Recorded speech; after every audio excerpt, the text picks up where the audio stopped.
எல்லா தமிழ் மக்களுக்கும் என்னுடைய வணக்கம். இன்னைக்கு நம்ம கேரளா சமையல் பார்க்க போகிறது கலத்தப்பம். இது வந்து ரொம்ப சாஃப்டான ஸ்வீட்டான ஒரு ட்ரெடிஷ்னல் ஐட்டம். முதல் காலத்தில் என் பாட்டியெல்லாம் இருந்த அந்த காலத்தில் இது வந்து களத்தில் தான் பண்ணிட்டு இருந்தாங்க. அப்போ வந்து அதனால தான் இதுக்கு கலத்தப்பம்னு பேர் வந்திருக்கு. இப்போ இது அப்படி யாரும் மேக்ஸிமம் பண்ணுறதில்ல. எல்லாருமே குக்கரில் பண்ண ஆரம்பிச்சிருக்காங்க.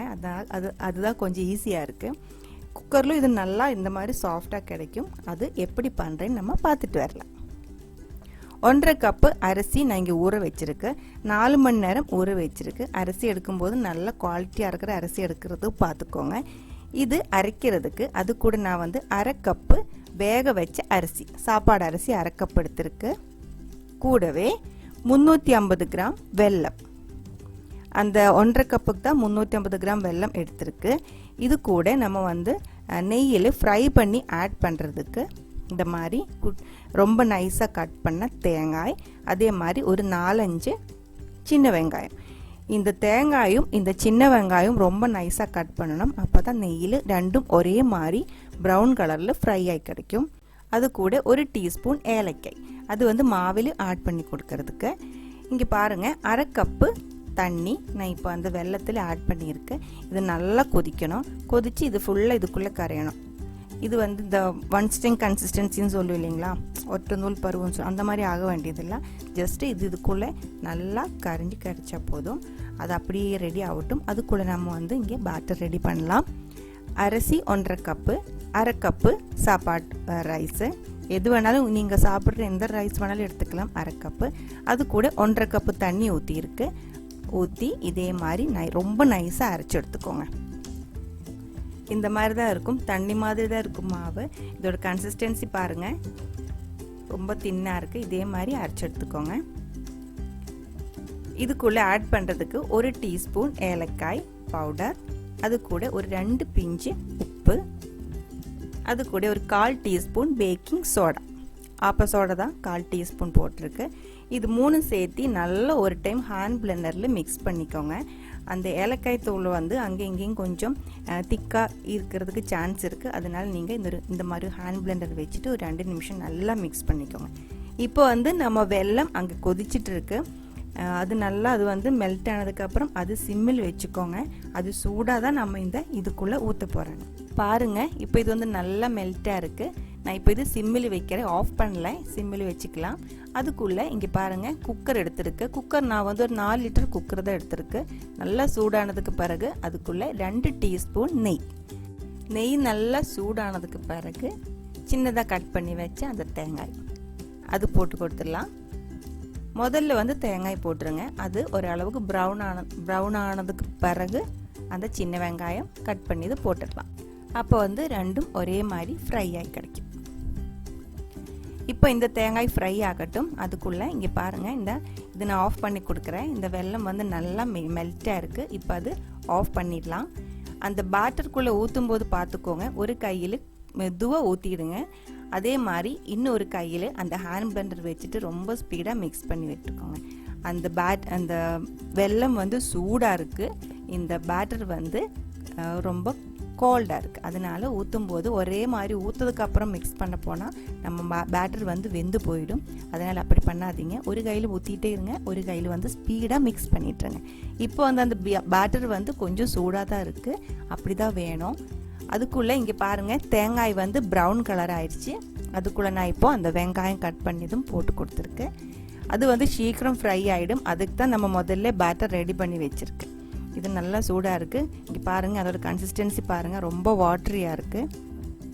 முதல்ல இது வந்து கொஞ்சம் தண்ணி மாதிரி தான் இருந்துச்சு. அதுக்குள்ளே இப்போ நம்ம அந்த வெல்லம் ஊற்றுனதுக்குள்ளே இன்னும் கொஞ்சம் தண்ணி மாதிரி இருக்குது. இதே மாதிரி தான் வேணும். ரொம்ப கட்டியாக மாவு இருக்கக்கூடாது. நம்ம கலத்தப்பம் வந்து கரெக்டாக வராது. இப்போ நம்ம தேங்காயும் சின்ன வெங்காயம் கரெக்டாக இருக்குது. நல்ல கோல்டன் கலரில் ப்ரௌனாக இருக்குது. ரொம்ப கருப்பு மாதிரி கரிஞ்சு போகாத பார்த்துக்கோங்க. இப்போ அது இந்த மாவு அதுக்குள்ளே ஊற்ற போகிறேன். ஊற்றுறதுக்கு முன்னாடி ஒரு டைம் நல்லா மிக்ஸ் பண்ணிக்கும். இந்த மாவு ஊற்றும் போது சில டைம் நான் இப்படி பண்ணும்போது அதுக்கு மேலே இருக்கிற தேங்காய் அந்த வெங்காயம் அதெல்லாம் ஓரமாக போயிடும். அப்படி போகும்போது நம்ம கலத்தப்பம் பார்க்குறதுக்கு ஒரு அழகு இருக்காது. அப்படி நினச்சிட்டு நான் கொஞ்சம் எடுத்து மாற்றி வச்சுருந்தேன். ஆனால் என்னன்னு தெரியல, இந்த டைம் போகலை. அது கரெக்டாக எல்லாமே மேலே வந்திருக்கு. சரி பரவாயில்ல, நான் எடுத்து வச்சிருந்த மறுபடியும் இதுக்கு மேலே போட்டு இன்னொரு டைம் டெக்கரேட் பண்ணியிருக்கு. அதை அப்படியே போட்டு கொடுத்துருக்கு. இப்போ இந்த மாவு வந்து நம்ம முக்கால்வாசி ஊற்றிருக்கு, ஃபுல்லாக நான் ஊற்றலை. ஊற்றி வரும்போது தெரியும் அந்த அளவுக்கு ஓரளவுக்கு திக்காயிருச்சு அப்படின்னு தோணிருச்சுன்னா நிறுத்திக்கோங்க, அது போதும். மிச்ச மாவு இருந்தால் இன்னொரு டைம் பண்ணுறதுக்கு வச்சுக்கலாம். இப்போ நான் குக்கர் மூடி வச்சுருக்கேன். இதுக்கு குக்கர் இந்த மாதிரி மூடும்போது பார்த்துக்கோங்க, வெயிட் போடக்கூடாது இதுக்கு. அதே மாதிரி லோ ஃப்ளேம் தான் இருக்கணும். ஸ்டார்டிங்கிலிருந்து எண்டிங் வரைக்கும் நம்ம லோ ஃப்ளேமில் தான் இது வைக்கணும். இங்கே பாருங்கள், இந்த அளவுக்கு மாவு மிச்சம் இருக்குது. பரவாயில்ல, இன்னொரு டைம் ஒரு சின்ன கலத்தப்பம் பண்ணி எடுத்துக்கலாம். இப்போ நம்ம குக்கர் அந்த சிம்மில் வச்சதுக்கப்புறம் ஒரு 5 நிமிஷத்துக்குள்ளே இந்த மாதிரி குக்கர் நோம்பில் இருந்து மெதுவாக ஆவி வர ஆரம்பிச்சிடும். ரொம்ப ஃபோர்ஸாக ரொம்ப ஃபாஸ்ட்டாகவும் ஆவி வராது, அதுக்குள்ளே தண்ணி இல்லைல்ல, அதனால மெதுவாக தான் இந்த மாதிரி சாஃப்டாக வர ஆரம்பிச்சிடும். ஆவி வந்ததுக்கப்புறம் ஒரு 5 நிமிஷம் வெயிட் பண்ணிவிடுங்க. 5 நிமிஷத்துக்கு அப்புறம் இதே மாதிரி ஓப்பன் பண்ணி பாருங்கள். ஒரு ஸ்டிக்கு உள்ளே விட்டு பார்த்துக்கோங்க வெந்திருக்கா இல்லையான்னு. இதுக்கு வந்து கரெக்டாக ஒரு டைம் சொல்ல முடியாது. நீங்கள் ஊற்றுற அந்த கலத்தப்பத்தோட திக்னஸ், நீங்கள் யூஸ் பண்ணுற அந்த குக்கரோட அதோட எவ்வளோ லிட்டர் அது இதெல்லாம் பொறுத்த வரைக்கும் தான் இருக்கும் அதோட குக்கிங் டைம். ஸோ நீங்கள் உள்ளே ஒரு ஸ்டிக்கு விட்டு 10 நிமிஷத்துக்கு அப்புறம் பாருங்கள், அந்த ஸ்டிக்கு வந்து ஒட்டாமல் கரெக்டாக வந்துருச்சுன்னா நம்ம கலத்தப்பம் ரெடியாக இருக்குது. இப்போ பாருங்கள், நம்ம கலத்தப்பம் ரெடியாக இருக்குது. இதுக்கு வந்து ஒரு 15 நிமிஷம் எடுத்துருக்கு. இது நல்லா ஆறிடுச்சு. இப்போ சூடோட வந்து நீங்கள் இதை மாதிரி எடுக்கக்கூடாது, கரெக்டாக ரவுண்டில் கிடைக்காது, எங்கேயாவது கட் ஆகிறதுக்கு சான்ஸ் இருக்குது. அதனால நல்லா ஆற விட்டுருங்க. ஆற விட்டுறதுக்கு அப்புறம் நீங்கள் கேக்கல் எடுக்கும் இல்லைங்களா, அதே மாதிரி இந்த மாதிரி எடுத்துக்கலாம். இப்போ வந்து நம்ம கலத்தப்ப நல்லா ஆறிடுச்சு, அதனால தான் நான் இப்போ இது வெளியே எடுக்கிறதுக்கு ட்ரை பண்ணிகிட்ருக்கு. பாருங்கள், நல்லா வந்திருக்கு, நல்லா திக்காக இருக்குது, அதே மாதிரி நல்ல கலராக இருக்குது, அடி பிடிக்கல, எல்லாமே கரெக்டாக கிடச்சிருக்கு. இப்போ வந்து இது ஒரு பிளேட்டில் மாற்றிடலாம். வாவ், சூப்பராக இருக்குது. இது வந்து ரொம்ப ஈஸியாக பர்ஃபெக்டாக பண்ணிடலாம். 2-3 திங்ஸ் மட்டும் மைண்டில் கவனமாக வச்சா போதும். ஒன்று வந்து அரிசி எடுக்கிற அரிசி வந்து நம்ம அதிரசத்துக்கள் எடுக்கிற அரிசி வந்து நல்ல குவாலிட்டியாக இருக்கும். அதே மாதிரி நல்ல குவாலிட்டியாக இருக்கிற மாவாக இருக்கிற பச்சை அரிசி பார்த்து எடுத்துக்கோங்க.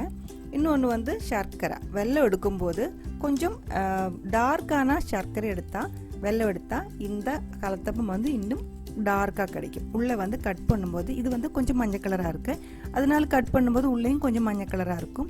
இப்போ வந்து நீங்கள் கொஞ்சம் டார்க்காக இருக்கிற வெல்லம் தான் எடுக்கிறேன் அப்படின்னா கட் பண்ணும்போது உள்ளேயும் நல்லா டார்க்காக கிடைக்கும். அதே மாதிரி மாவோட கன்சிஸ்டன்சி கொஞ்சம் நல்லா தண்ணி மாதிரி இருக்கணும். அது கொஞ்சம் கவனமாக பார்த்து நீங்கள் பண்ண ஆரம்பிச்சிச்சுன்னா இதே மாதிரி கலத்தப்பம் நல்லா சாஃப்டாக நல்லா பர்ஃபெக்டாக கிடைக்கும். இந்த ரெசிபி உங்களுக்கு பிடிச்சிருக்குன்னு நினைக்கிறேன். பிடிச்சிருந்தா கண்டிப்பாக ட்ரை பண்ணி பாருங்கள். ட்ரை பண்ணி பார்த்ததுக்கப்புறம் உங்கள் கமெண்ட்ஸ் எல்லாம் சொல்லிவிடுங்க. இந்த கேரளா சமையல் பிடிக்கிற ஃப்ரெண்ட்ஸுக்கு ஷேர் பண்ணி விட்டுருங்க. நீங்கள் இதுவரைக்கும் கேரளா சமையலுக்கு கொடுத்துட்ருக்கிற சப்போர்ட்டுக்கு ரொம்ப ரொம்ப நன்றி. இன்னும் அந்த சப்போர்ட் நான் எதிர்பார்க்குறேன். உடனே இன்னொரு கேரளா சமையலோட பார்க்கலாம். அது வரைக்கும் வணக்கம்.